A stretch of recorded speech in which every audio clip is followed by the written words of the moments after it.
It is noon in Iowa City, the temperature is 52 degrees, and for KRUI, this is the latest news with Nicholas Moreano and Erin Radke. Here are the headlines for this Wednesday. St. Denis raid ends with death and arrests. Hundreds of county leaders meet for a conference, and Jimmy Kimmel announces the sexiest man alive. This morning in the northern Paris suburb of St. Denis, 2 suspected terrorists were killed, and 7 were arrested, as police carried out a 7-hour-long assault on the suspected masterminds of last Friday's attacks. One of the suspects blew herself up with a suicide belt, and another suspect was killed by gunfire. After the assault was over, a police officer told sources, quote, that the suspects targeted were about to move on some kind of operation. The police officer also went on to say that the attack was right on time. The France Council of Ministers released a statement today, identifying all 129 people who were killed in last Friday's attacks.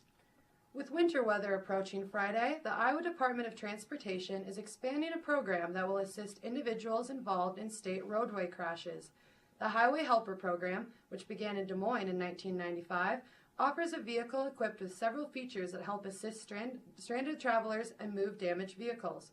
Earlier in 2015, planners expanded the program to cover Council Bluffs, Cedar Rapids, and Iowa City. Over 60% of traffic incidences occur in these 3 areas, according to the DOT. Officials believe that the program's expansion will have many benefits, one of which is the reduction of the number of crashes that result from an earlier crash. Amazon and holiday deals are starting early this year. Amazon announced today that they will be starting their holiday deals on November 20th, a whole week ahead of Black Friday.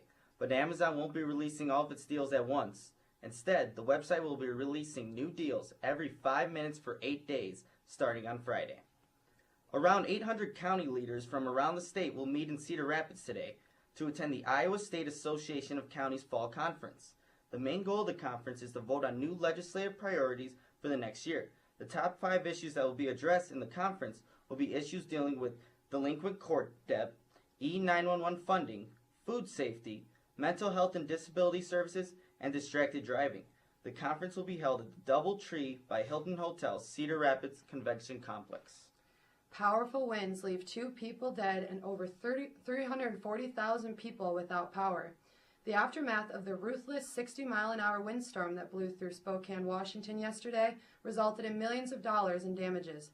Fire officials reported that a 50-year-old woman was struck and killed by a tree and another from a tree falling on her vehicle. The extreme wind caused power lines and flying debris to litter the Spokane area. The Greater Spokane Department of Emergency Management will begin restoring power to the many homes left in the dark.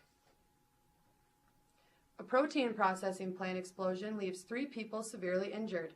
The Proliant facility in Lytton, Iowa, just 83 miles east of Sioux City, suffered damages after a welding storage tank exploded last night. The 3 victims were working on the tank at the time of the accident. The Sioux City Journal states that 2 people were transported to Sac City's Loring Hospital, and the 3rd was transferred to an Omaha hospital. Their names have not been released. Who's ready to laugh? NBC announced Tuesday that Tina Fey and Amy Poehler will be back to host Saturday Night Live on December 19th. The duo has hosted the Golden Globe Awards the past 3 years, but will not be taking part this year. Both Fey and Poehler were members of SNL and made appearances at hosting gigs on the show, but this will be the first time they host Saturday Night Live together. The women will also be promoting their new movie, Sisters, which will be out in theaters on December 18th. The Iowa Hawkeyes were ranked 5th in the country last week, and after last night's college football playoff poll, nothing has changed. The Hawkeyes remain 5th, behind number 4 Notre Dame, number 3 Ohio State, number 2 Alabama, and number 1 Clemson. Every Tuesday, a 12-person committee ranks the teams, and the top 4 teams in the final CFP poll will make the playoffs.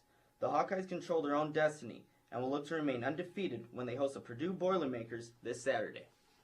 David Beckham is the sexiest man alive. Late-night TV host Jimmy Kimmel announces the 2015 winner on his show last night.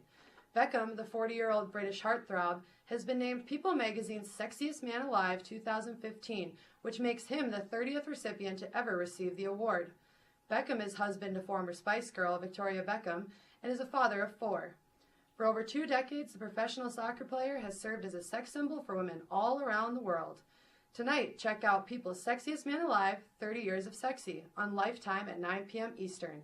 David Beckham will have his shirt off. Finally, a quick look at the weather forecast for Iowa City. Right now, the temperature is 52 degrees, and for KRUI News, I'm Erin Radke. And I am Nicholas Moreano.